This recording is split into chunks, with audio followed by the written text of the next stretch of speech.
Halo guys, selamat pagi semuanya. Bersama saya Sahrul Mubarak dari Paling TV. Pagi ini saya bersama dengan Bapak Ketua Pengadilan Agama Lubuk Linggau, yaitu Bapak Doni Darmawan. Selamat pagi, Assalamualaikum Bapak. Waalaikumsalam warahmatullahi wabarakatuh. Sudah lama tidak ngobrol sama Pak Ketua karena berbagai kesibukannya.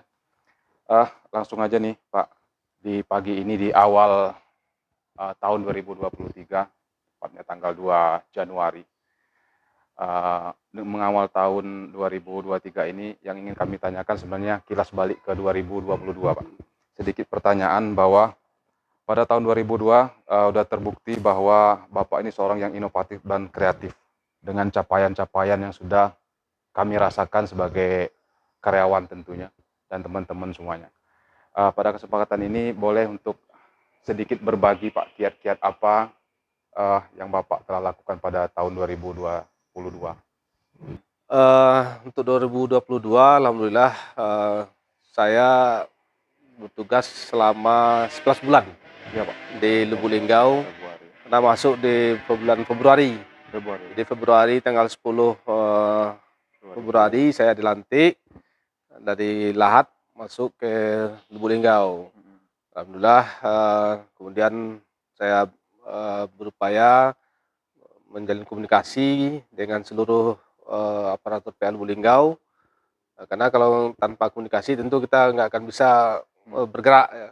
Karena kalau ketua bergerak sendiri ya saya yakin nggak akan bisa tanpa ada bantuan dan komunikasi dengan kawan-kawan mulai dari atas sampai yang paling terendah.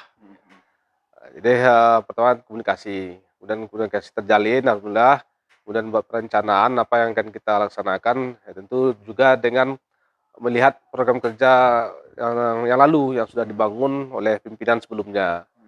Jadi kita melanjutkan, kemudian termasuklah kita perbaiki mana yang belum pas atau mana yang belum bisa kita laksanakan ya kita pending dulu. Jadi kita bukan menafikan pimpinan yang lama, karena ini juga berkat kerja pimpinan-pimpinan yang lama juga.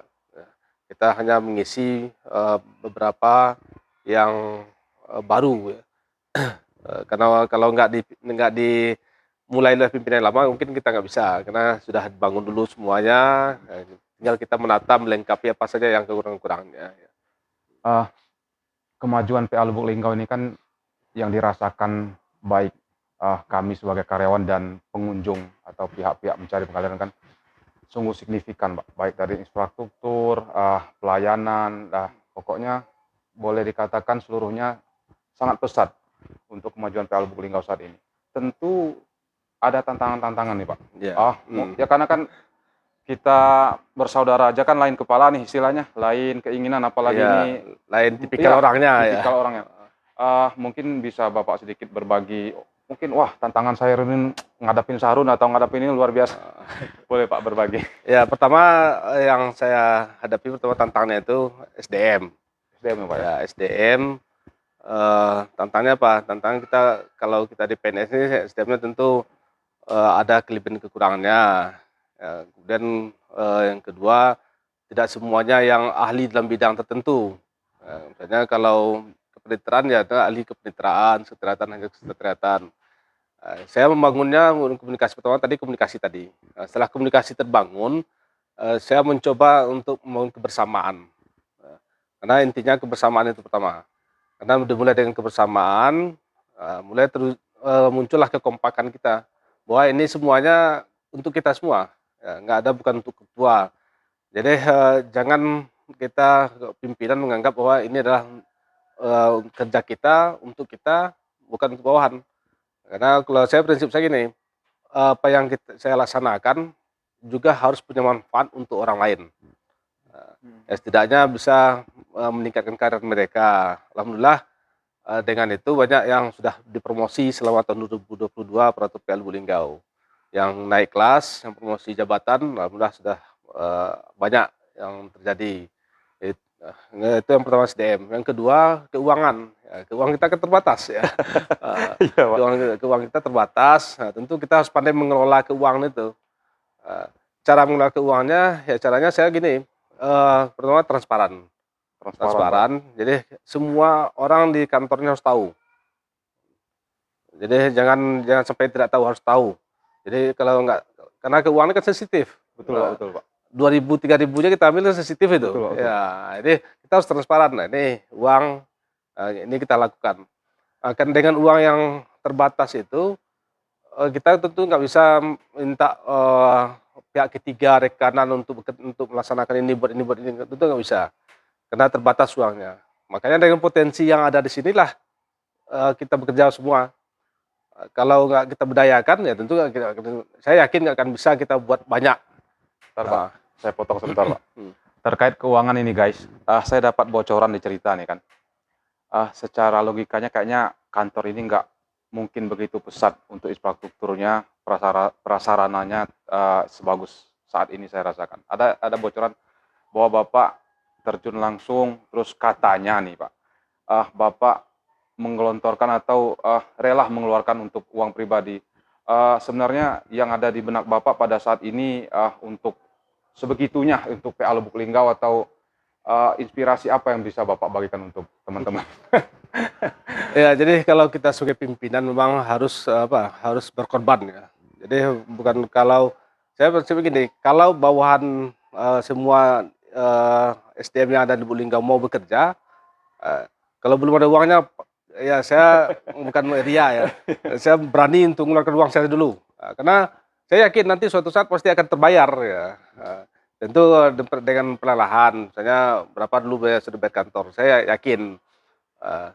Jadi kalau nggak dibayar pun nanti berapa sih ikhlasnya yang bisa diikhlaskan ya. Tapi saya pertama gitu, pertama dulu. Jadi harus, kalau di anggaran DIPA itu kan harus melalui mekanisme keuangan. Jadi kalau kita tunggu pencairan, tunggu lagi nanti di GU kan, lama waktunya. Makanya saya prinsipnya itu, kalau selagi masih ada uang, kita kerjakan, kita pakai uang dulu.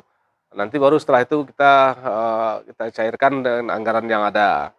Jadi gini, guys, isu terkait ini kan saya pernah menanyakan nih kepada Pak Ses dan Pak Panitra, dan katanya memang betul ini bukan karena kita mau ria atau apa ya. Memang Pak Ketua tidak pernah menanyakan hal-hal terkait keuangan. Jadi untuk kemajuan PA Lubuk Linggau, beliau bolehlah nanti mungkin yang menonton ini mungkin silakan aja berkunjung ke PA Lubuk Linggau, tapi jangan tanyakan dari mana uangnya, tapi lihatlah dan boleh ditiru lah kira-kira nanti langsung ke Pak Ketuanya. Selanjutnya Pak Ketua, tentu dalam kehidupan sehari-hari Bapak ada seseorang yang menjadi inspirasi, atau Bapak menginspirasi diri sendiri, boleh mungkin boleh berbagi Pak, mungkin buku apa atau tontonan apa atau ngobrol sama siapa, untuk kami juga mungkin untuk kedepannya boleh Bapak ceritakan pada saat itu. Kalau inspirasi, saya terinspirasi dari awal ketika saya masuk pesantren. Itu inspirasi awal saya ingin harus berubah. Jadi ketika saya masuk pesantren itu saya sulit untuk belajar karena bahasa Arab semua. Jadi ketika saya tanya ke Ustadz, Ustadz itu bilang, belajar dulu, coba, kalau enggak nanti pindah. Tapi satu dia pesankan, ada ayat firman Allah, Innallaha la yughayyiru ma biqaumin hatta yughayyiru ma bi anfusihim. Allah tidak akan merubah keadaan sesuatu kecuali orang yang berada di situ yang akan merubahnya. Jadi saya berpikir gitu, maka mulai dari diri sendiri merubah dulu. Maka dimanapun kita berada, kita harus berupaya untuk merubah. Itu inspirasi saya. Jadi ayat Allah itulah yang menginspirasi saya bagaimana mengadakan perubahan-perubahan ke arah lebih baik dimanapun saya berada. Dan alhamdulillah mulai dari saya CPNS, karena saya merasakan saya mendapatkan pekerjaan itu susah. Jadi ketika saya PNS, saya mulai menanamkan kepada diri saya bahwa berusaha untuk berbuat lebih baik dan mengadakan perubahan-perubahan ke arah yang lebih baik. Sampailah ke saya selama pimpinan jadi dari Sawalunto, Gunung Sugi, di Lahat, dan masuklah di Lubuk Linggau. Jadi itu inspirasi saya bagaimana supaya merubah. Itu merubahnya mulai dari diri kita dulu. Dan itu saya harus penggeraknya. Saya berpikir gini, pimpinan, kalau sebagai pimpinan itu kita nggak bisa seperti bos main perintah. Jadi saya ibaratkan kalau diistilahkan ini, kalau kita memandikan kerbau, tentu kita bisa langsung memerintahkan kerbaunya, nggak perlu kita masuk. Tapi kalau mandikan kuda, kita dulu narik kuda itu ke sungai, baru kuda itu mau mandi. Jadi seperti itu. Jadi harus kita terjun langsung. Dan kalau kita terjun langsung, tentu anggota-anggota tentu nggak segan lah. Pak Ketua turun kerja, ini turun kerja, mungkinlah kita biarkan ya. Iya, iya. Dan alhamdulillah semuanya di sini kompak. Nah, mulai dari PPNPN sampai pejabat-pejabat strukturalnya, keluarga semuanya, termasuklah ibu-ibunya pun kompak semuanya. Keluarga-keluarga yang Dharma Yuktinya, saya alhamdulillah mendukung, semuanya mendukung. Apapun acara-acara kegiatan semuanya hadir. Nggak ada yang oh apalah nih sibuk nih acara terus nih. Minggu kemarin acara lagi, ini acara lagi, kita lagi ya. Jadi itulah guys salah satunya mungkin kelebihan seorang pimpinan PA Lubuk Linggau saat ini. Beliau tidak membuat kami takut, tapi membangun sesuatu segan. Seperti boleh Bapak nanti Pak jelasin sedikit, seperti Bapak sampaikan pagi tadi mungkin agak keras, bahwa kita di sini adalah PNS dan kita di sini mencari kehidupan. Jadi ketika institusi menuntut lebih, saya kira mungkin kita harus membeli lebih kepada bina. Itu boleh Bapak jelasin sedikit di sini, seperti Bapak bilang tadi, kita makan di sini. Ya. Jadi gini, kalau kita bekerja, tentu kita kerja ini membutuhkan penghasilan ya. Membutuhkan penghasilan itulah yang nanti akan kita bawa untuk anak dan istri kita, untuk keluarga kita. Dan disinilah kita mulai itu, di lembaga di Mahkamah Agung, sampailah ke Pengadilan Agama Lubuk Linggau lah sekarang ini. Makanya saya nggak melihat kantor itu apakah daerah manapun, saya nggak melihat. Saya kan orang Padang ini. Betul. Saya nggak melihat apakah ini kampung saya atau tidak. Saya tidak memandang, oh saya bukan orang Linggau, ngapain saya sibuk-sibuk. Saya kan pindah juga nanti. Ya.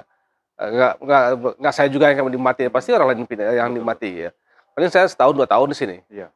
Tapi bukan itunya. Tapi bagaimana kita bisa mengadakan perbaikan dan itu menjadi menghalalkan penghasilan yang kita peroleh. Karena saya merasakan betul dengan gaji yang sebesar itu, rasanya kurang pekerjaan saya kalau saya hanya kerja dari jam 7.30 sampai jam 16.30. Karena gaji saya besar dibandingkan dengan PNS-PNS yang lain. Betul. Saya yakin itu. Dan itu saya mendapatkannya anugerah dari Allah. Tidak bersusah payah, tidak pernah berikan bayar-bayaran kepada pejabat-pejabat lain. Ada juga kan, ini sudah jadi rahasia umum ya, ada di tempat-tempat lain, karena untuk dapat jabatan harus bayar, betul. Untuk dapat ini harus bayar. Kita enggak, alhamdulillah kita di sini enggak. Kita untuk dapat jabatan, kita justru didukung oleh pimpinan kita. Saya berapa kali ikut tes pimpinan, nggak pernah saya bayar satupun. Naik pangkat pun nggak pernah saya bayar satupun. Itu membuat saya semangat. Kita tidak mengeluarkan uang, kenapa kita harus mencari kekayaan yang lebih dari yang kita peroleh yang halal. Jadi itulah yang membuat saya semangat. Kenapa saya karena di lembaga ini untuk meraih karir yang baik tidak pernah memberikan uang apapun. Terus berusaha memberikan yang terbaik. Nah, ya makanya saya harus berusaha untuk memberikan yang terbaik, karena saya mendapatkannya ya dengan bantuan kawan-kawan, dengan doa kawan-kawan. Kemudian saya berhasil masuklah di sini. Misalnya kita kan pimpinan di atas kan melihat kerja kita. Oh ini kerjanya bagus, ini kerja ini. Ikutkanlah tes karir untuk naik lagi karirnya. Nanti yang lain juga seperti itu. Alhamdulillah kita hakim 2 orang sudah promosi. Yang yang seperti cerita Pak Mirwan, yang sudah beberapa kali dan kawan-kawannya dah ikut tes, dia belum pernah ikut tes. Termasuk terlambat lah dikit Pak ya. Alhamdulillah ya berhasil. Kemudian Pak Panitra, Pak Yuli, yang sudah berapa tahun mandek pangkatnya, dalam karir, alhamdulillah sekarang sudah naik 1A, sudah dapat pangkat 4B. Nah, kan kita bersyukur juga. Jadi jangan kalau kita pimpinannya jangan iri pula kita lihat anak buah kita. Tersaing ya. Ya, ini sayang saya ini. Ya, nggak boleh itu. Iya Pak ya Pak. Kita harus bisa mengangkat orang lain juga. Jadi jangan hanya kita aja yang naik terus.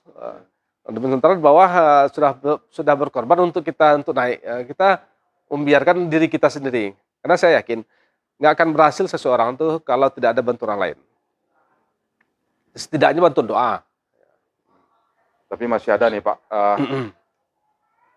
doa dan harapan teman-teman ini bisa Bapak nanti bisa membawa kami semua ke kesatuan. Insya Allah ya. Insya Allah kalau masih diperpanjang lah. Ini mohon maaf nih ada mungkin ini serius tapi santai ya. Seperti diketahui Bapak ikhlas atau rela untuk menyerahkan rumah dinas untuk Bapak Wakil Ketua itu Bapak rela untuk tinggal di kantor. Terus teman-teman pun cerita terkadang tidur pun telat gitu. Terkadang terbangun dari tidur masih di depan laptop. Sekali lagi saya tanyakan Pak, mungkin untuk inspirasi ke teman-teman semua dan siapapun yang menonton ini. Ini adalah kenyataan. Apa sih sebenarnya tujuan, sekali lagi saya tanya nih Pak, dalam kepribadian Bapak terkadang tidurnya telat, terkadang bangun terus untuk kantor lagi. Boleh berbagi pada kami pada kesempatan ini Pak. Boleh lebih ditekankan lagi supaya semangat, bukan kami aja yang semangat, mungkin untuk diketahui juga teman-teman yang lain yang nonton ini lebih semangat dan luar biasa pengorbanan beliau. Boleh berbagi untuk kami Pak. Sebenarnya ini, kalau yang Pak Waka itu kan karena saya sendirian ya. Iya ya Pak. Pak Waka dia bawa keluarga dan anaknya 4 orang. Waktu itu kan susah nyari tempat kos kontrakan di sini karena rumah dinas Waka kan belum ada. Kebetulan rumah dinas ketua nggak ditempati, saya jarang di situ dan saya lebih sering di kantor ya. Saya bilang lah Pak Waka di situ aja lah. Tapi maksudnya gini Pak, Ya. tapi kan sedikit saya potong mohon Pak. Tidak semua kan. Ya. Kadang mau buru kayak mau biarin aja lah, itu hak saya nanti. Besok kalau saya mau nginap, kalau enggak mau apa kayak terserah, yang penting itu hak saya. Kan ada juga yang kayak gitu Pak. Terus Bapak ini kan istilahnya berkorban untuk tinggal di lebih banyak di kantor lah istilahnya. Boleh berbagi untuk kami pada pagi ini kira-kira Pak? Ya saya nggak tahu juga ya. Mungkin doa orang tua saya juga bahwa kita ini harus bisa memberikan yang terbaik untuk orang lain. Karena ketika kita memberikan yang terbaik untuk orang lain, insya Allah baliknya pasti ke kita. Amin. Jadi saya menyadari dalam diri saya, kalau dari segi keyakinan dari segi ilmu pengetahuan ya, kecerdasan saya mungkin tidak terlalu cerdas. Tapi mungkin karena doa-doa orang lain, ketika kita memberikan sedikit, ya mungkin orang itu berdoa, dan karena Bapak bagus, dan karena rezeki Bapak lancar, dan itu mungkin yang membuat saya itu yang saya yakini ya. Karena kalau dari segi kecerdasan kita kan nggak tahu, walaupun sudah mau S3 sekarang ya. Tapi kita kan nggak tahu, kecerdasan itu nggak mesti jadi modal. Tapi modal utama itu adalah keikhlasan dan kebaikan yang kita. Saya sering sampaikan, semoga kita menjadi tetap teguh dan tegar dalam memberikan kebaikan dan kebajikan. Kalau kebaikan itu kan hanya sebatas untuk orang yang terkenal. Tapi kalau kebajikan untuk seluruh makhluk. Ya. Jadi tidak terbatas pada orang yang kita kenal, pada binatang, pada tumbuh-tumbuhan. Ketika kita memberikan minum bunga-bunga itu berdoa. Ya, berdoa supaya ini orang ini diberikan rezeki. Artinya ketika kita memberikan kebaikan kepada sesama atau makhluk yang ciptaan Allah, insya Allah kebaikan itu nggak tahu dari arah mana ya Pak. Kemudian kalau yang tidur malam itu memang itu udah kebiasaan saya dari pesantren itu. Jadi tidur itu 4 jam. Karena guru saya tadi itu juga katanya kalau umur 60 tahun, kita punya umur 60 tahun, itu 40 tahun untuk tidur aja. Kalau tidur kita 8 jam sehari.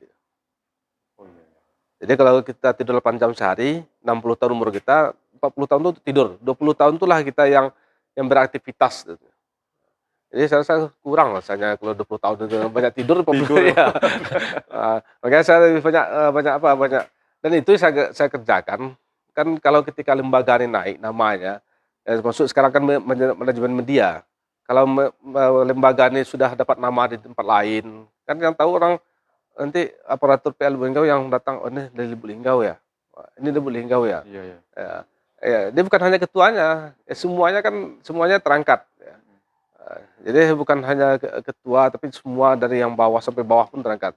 Malahan Yan Asri kan sering di tentara sebelah ini, saya bilang, Yan bagus kantormu sekarang. Jadi Makanya nanti mudah-mudahan bagi yang menonton ini kita bukan hanya ngobrol aja atau riak lah istilahnya. Silakan aja datang ke PA Lubuk Linggau. Insya Allah samalah kita melayani mereka yang Iya. datang ke sini ya Pak ya. Tidak ada pembedakan.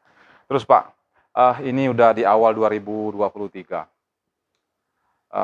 Tentu ada pengharapan atau apa sih terobosan-terobosan yang ke depan yang Bapak akan lakukan untuk ke depannya? Terus kira-kira saran apa untuk kami semua dan bagi teman-teman sekalian yang nonton pada pagi hari ini?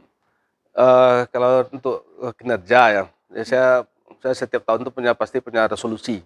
Saya punya resolusi pribadi dan resolusi tugas.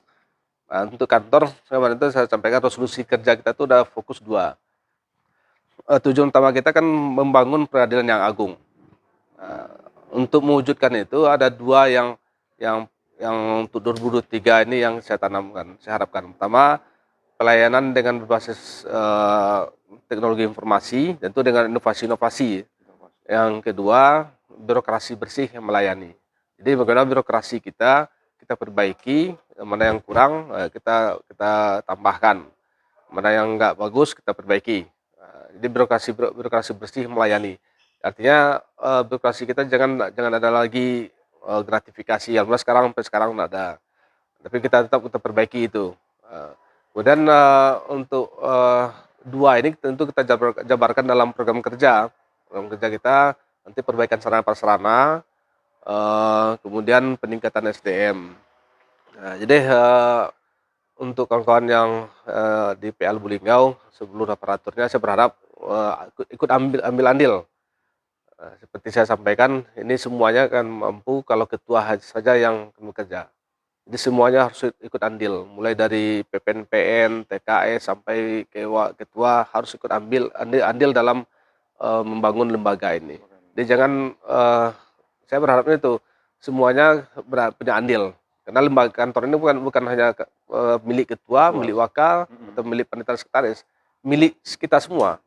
Ya, makanya tadi itu awalnya kan tuh disinilah kita hidup, Iya Pak. dapat penghasilan, Iya. dan disinilah kita menghidupi keluarga kita. Walaupun tidak buat kita kaya, Itu kata-kata ya, itu Pak. walaupun tidak bisa kita kaya, setidaknya bisa menghidupi keluarga kita. Ini dapat saya simpulkan istilahnya selain komitmen, memang seorang pimpinan itu dan kita semua lah termasuk Pak ya, selalulah memberi yang terbaik dimanapun kita berada ya Pak. Ya. Kemudian satu catatan lagi, kenapa saya sibuk untuk mengurus, nggak nampak Ian misalnya, nggak nampak PPNPN itu kan nggak perlu saya urus sebenarnya. Saya nggak nampak Dios, mana Dios, nggak nampak Meg, mana Meg, nggak nampak yang bawah itu lah, nggak nampak semuanya. Saya bukan berarti memasuki ranah tugas lain, enggak. Tapi saya membangun kedekatan bahwa itulah peduli saya. Bukan saya mengekang-ngekang, enggak. Karena saya sering sampaikan kalau mau istirahat. Tapi sampaikan ke saya. Karena ada juga yang biarlah ngapain mau PPNPN, TKS. Saya potong lagi Pak, ada sedikit nih Pak. Bapak bisa menempatkan pada saat Bapak jadi ketua, jadi teman untuk istilahnya bercanda gurau, terkadang bisa menempatkan menjadi orang tua. Mungkin sedikit berbagi lagi nih untuk kami semua Pak, tips apa yang ada di benak Bapak? Kekeluargaan. Karena kita paling banyak berjumpa di sini. Kalau mungkin yang biasa lah, itu 8 jam sehari. Kita berkumpul di sini. Kalau di rumah kan kita cuma 4 jam. Betul. Pulang jam 5. Nanti kita udah jalan sampai di rumah ada maghrib. Anak udah jam 8, 9 anak udah tidur. Subuh kita bangun jam 6, saya siap lagi kantor. Kan lama di sini. Tentu kita di sinilah kita bangun itu. Makanya saya ingin membangun rasa kekeluargaan itu. Jadi setiap saya tugas, saya rasa kekeluargaan itu saya bangun. Karena hubungan struktural, silaturahim struktural itu kan sebatas kita tugas. Betul. Tapi silaturahim kultural itu sampai kapanpun. Jadi saya pindah dari Lubuk Linggau ini, saya balik ke sini nanti orang masih nyambut saya. Tapi kalau saya hanya struktural, saya minta tolong, Ian tolong nanti, atau Ron tolong nanti berkas saya tinggal. Bisa aja mati handphone. Ngapain itu tolong.